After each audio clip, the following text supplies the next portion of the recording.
Hello again guys, I am Blunty, and today on my review desk, well, nothing fancy, but I do have a pair of handy dandy doodads smartphone road warrior type thingies that you're gonna dig. First up is this. It's called the ShutterRemote, one word, ShutterRemote, and it's come to me by way of iStabilizer.com, and it's a Bluetooth-based remote control for your iOS devices. It's slim, not so small as to make it a fiddly pain in the ass though, but small and light enough that it'll slip into any bag or pocket with complete stealthability. Stealthability, new word. I like the clean lines of the design, and its buttons have a nice tactile click to them, because personally there's nothing I hate more than a mushy button. Well, that's hyperbole, but you get my point. It runs off a pair of big lithium-ion button cells, and like I said, it's Bluetooth connected, so that does mean when you're not using it, you really do need to remember to turn it off, or you'll slowly suck the juice dry for next time. But that little kind of unavoidable design fact really is the only hiccup here. The rest is gravy. It connects using a Bluetooth keyboard protocol, so while many similar devices designed just to let you trigger the camera shutter use the headphone protocol to get you the volume up button that you need to trigger the camera, here you get a whole fistful of options. You can of course use it to trigger your camera, which is great for group shots and selfies where you want to be more than an arm's length away from your camera and stuff like that, and triggering video when you're doing self shoots and all that kind of stuff. But you can also fully control your music and media playback, so if you've got your device hooked up to a speaker dock or in a pouch or in your bag or in the car, you've got complete control over track selection, volume, and even a handy dedicated mute button.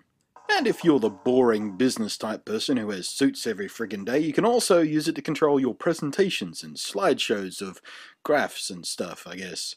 You can even trigger Siri from the remote, which opens up a whole other stack of command options. You can toggle the on-screen keyboard, you can lock the device, you can even adjust the screen brightness. They want just under 40 squids for it, which I'm not sure I'd call a bargain, but it's easily the most flexible little remote I've come across for iOS devices, and leagues more flexibility than the dead basic shutter activating only ones, which by the way I've just had to Google around and checked, and they also want 40 squids for theirs. So maybe the ShutterRemote is far better value than I thought it was. Anyway, moving on. Now to this fellow, which is my new favourite portable external battery backup charger USB thingamabobby, and it's from Cheero via Amazon. Now these things really are very, very common these days. You can get them just about anywhere, and they all do the same basic job. They squirt power into your USB charged devices when you're out into the world and burning through your charge on your phone, or your iPad, or your handheld game console, or your camera, or whatever. I mean, what isn't charged from USB these days? So why is this one my favourite though? Well, three main reasons.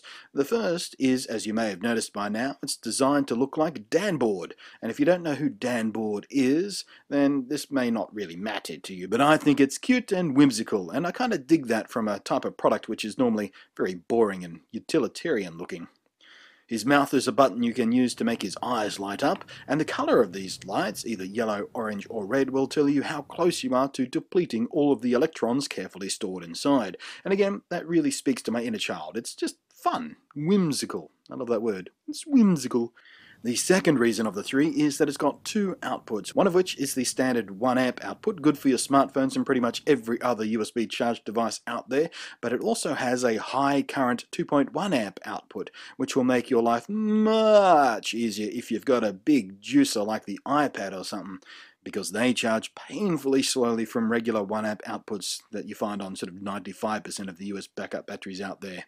But with the 2.1 amp output, you've got your big devices covered, and a lot of smaller devices will charge faster from these days too. The third and final thing I love about it is, well, it's pretty good value for money. This is a 6,000 mAh capacity version, which means you'll get at least 2.5 or more complete charges for your average smartphone for each recharge of the little Danboard charger. Enough to get you through a full weekend away from mains power, or to keep you churning for many hours more on power-intensive tasks like shooting video on your iPhone or something. And they only want $30 of your dollars for it.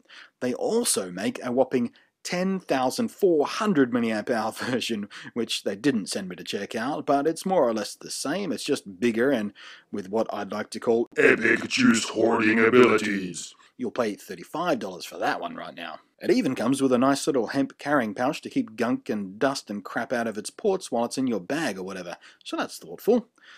But that's it for me today. 2 simple products to make your life with smartphone devices much more pleasant. Thanks for watching. I am Blunty, and I will catch you next time.